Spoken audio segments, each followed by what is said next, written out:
Assalamualaikum warahmatullahi wabarakatuh. Perkenalkan, nama saya Dini dengan NPM 2317051025. Di sini saya ingin mengerjakan tugas yang diberikan. Tugas pertama yaitu tentang chapter 1 Introduction to Expert System. Nah, sistem pakar. Di sini saya sudah mencari pengertian dari sistem pakar, tujuan, struktur, dan metodenya. Di sini dari pengertian sistem pakar itu adalah suatu program komputer atau sistem informasi yang mengadu beberapa pengetahuan dari satu atau lebih pakar manusia terkait satu bidang yang cenderung spesifik. Pakar yang dimaksud yaitu merupakan seorang yang memiliki keahlian, misalnya di bidang dokter, psikolog, mekanik, dan sebagainya. Perangkat lunak ini pertama kali dikembangkan oleh periset program kecerdasan buatan AI sekitar tahun 1960-an dan sampai 1970-an, serta baru diterapkan pada tahun 1980. Terus dari tujuan sistem pakar itu sendiri, ada yang pertama itu interpretasi, yaitu expert system bertujuan untuk membantu membuat suatu kesimpulan atau deskripsi dari sekumpulan data yang masih mentah. Dari pengambilan keputusan tersebut berdasarkan hasil observasi melalui data analisis citra, pengenalan, dan melalui ucapan atau interpretasi sinyal dan sebagainya. Yang kedua itu ada prediksi, yaitu mampu untuk memproyeksi akibat dari suatu situasi dan kondisi tertentu. Terus ada yang ketiga, diagnosis, dapat menentukan penyebab terjadi malfungsi dalam situasi yang kompleks berdasarkan gejala yang dapat teramati dengan diagnosis yang tepat. Yang keempat itu ada perancangan desain, yaitu membuat rancangan konfigurasi terkait komponen sistem yang cocok dengan tujuan kinerja tertentu dengan memenuhi suatu kendala tertentu. Yang kelima ada perancangan. Perancangan dari expert system juga bertujuan untuk merancang serangkaian tindakan yang dapat bertujuan pada tahap kondisi awal tertentu. Yang keenam itu ada monitoring. Monitoring itu pengamatan berdasarkan sesuatu kondisi yang diharapkan. Ada contohnya seperti computer aided monitoring system. Terus yang ketujuh juga itu ada debugging. Debugging itu mampu untuk menentukan serta menginterpretasikan bagaimana cara untuk mencegah terjadi malfungsi atau kegagalan pada fitur tertentu. Yang ke-8 itu ada instruksi. Instruksi sendiri mendefinisi terdapat pemahaman mengenai dominan subjek. Kemampuan untuk mendeteksi tingkatan definisi terhadap pemahaman mengenai dominan subjek. Yang ke-9 itu ada kontrol. Memiliki keahlian untuk mengatur pola tingkat laku suatu lingkungan environment yang kompleks. Terus ada metodenya. Yang pertama itu AHP, analisis hierarki proses. Yang kedua breadth first search. Yang ketiga BFS. Yang keempat DVS. Yang kelima penelusuran ke depan, yaitu forward chaining. Yang keenam penelusuran belakang, back chaining. Dari struktur sistem pakar sendiri itu ada. Nah, di sini juga ada struktur sistem pakar. Yang pertama ada basis pengetahuan, yaitu knowledge base. Yang kedua ada mesin inferensi, interface engineer. Yang ketiga ada basis data, database. Yang keempat ada antarmuka, pemakai user interface. Seperti ini gambarannya. Terus ada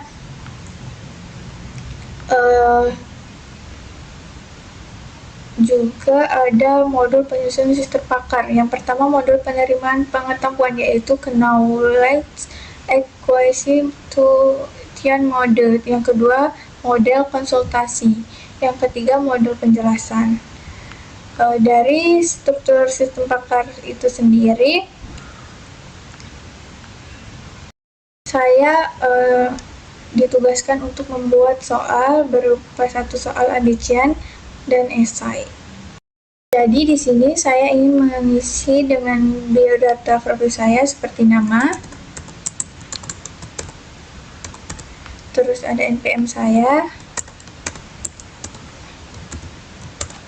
dan kelas.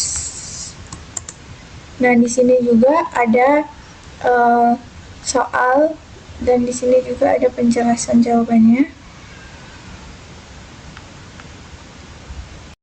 Di sini juga saya membuat soal berupa esai yang sudah saya dapatkan jawabannya. Lalu saya kirim. Jadi di sini saya ingin menjelaskan mengapa jawaban yang benar itu adalah A. Soalnya yaitu proses masukkan pengetahuan dari pakar ke dalam sistem disebut knowledge acquisition. Jadi di sini knowledge acquisition ini adalah proses pengambilan, mengekstra, menyusun, dan memformalkan dan memvalidasi pengetahuan pakar agar bisa dipakai mesin.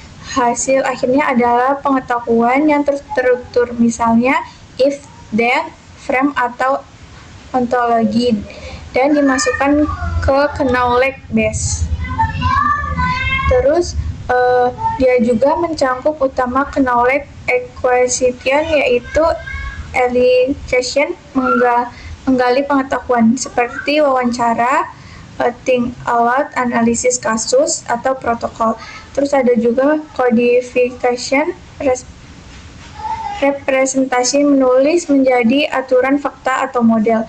Terus ada integrasi, memasukkan ke knowledge base. Terus ada verification atau validasi, mengecek konsisten atau akurasi dengan pakar.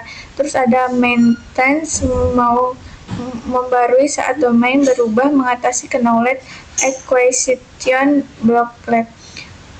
Jadi mengapa jawabannya bukan D, bukan C, dan D? Kalau B itu knowledge processing, biasanya merujuk pada penalaran pemrosesan pengetahuan yang sudah ada, kerja inference engine, bukan proses pengambilan dan memformalkan pengetahuan dari pakar. Terus ada C, data entry, yaitu hanya masukkan data seperti angka atau teks ke sistem, tapi tidak mencangkup ekstrak, heuristik, atau justifikasi atau validasi yang khas pengetahuan pakar. Terus ada juga itu D, knowledge search, itu mengacu pada pencarian atau menemukan pengetahuan yang sudah tersimpan, bukan mengakuisisi pengetahuan baru dari pakar untuk diubah menjadi aturan. Jadi yang tepat itu adalah jawabannya yang A, knowledge acquisition, karena proses pengambilan hingga formalisasi pengetahuan pakar menjadi isi knowledge base. Di sini juga ada saya buat soal esai mengapa expert system dianggap sebagai bagian penting dari bidang kecerdasan buatan AI. Jawabannya karena System adalah salah satu aplikasi awal AI yang berhasil meniru cara berpikir pakar manusia dengan menggunakan basis pengetahuan dan mesin inferensi. Sistem ini mampu menyelesaikan masalah kompleks yang biasanya hanya dapat dilakukan oleh seorang ahli. Jadi penjelasannya, mengapa expert system dianggap penting dalam AI? Karena aplikasi awal AI yang susah diterapkan di dunia nyata. Yang kedua, meniru cara berpikir manusia lewat knowledge base dan interface engine. Yang ketiga, menyelesaikan masalah kompleks yang biasanya hanya dilakukan oleh ahli. Yang keempat, mendokumentasikan dan menyebabkan ahli pakar kebanyakan orang. Yang kelima, fondasi AI modern dalam hal interferensi pengetahuan dan penalaran. Jadi soal yang saya buat ini dari materi yang sudah saya baca pada awal tadi. Sekian yang dapat saya sampaikan, kurang lebihnya saya mohon maaf. Saya akhiri. Wassalamualaikum warahmatullahi wabarakatuh.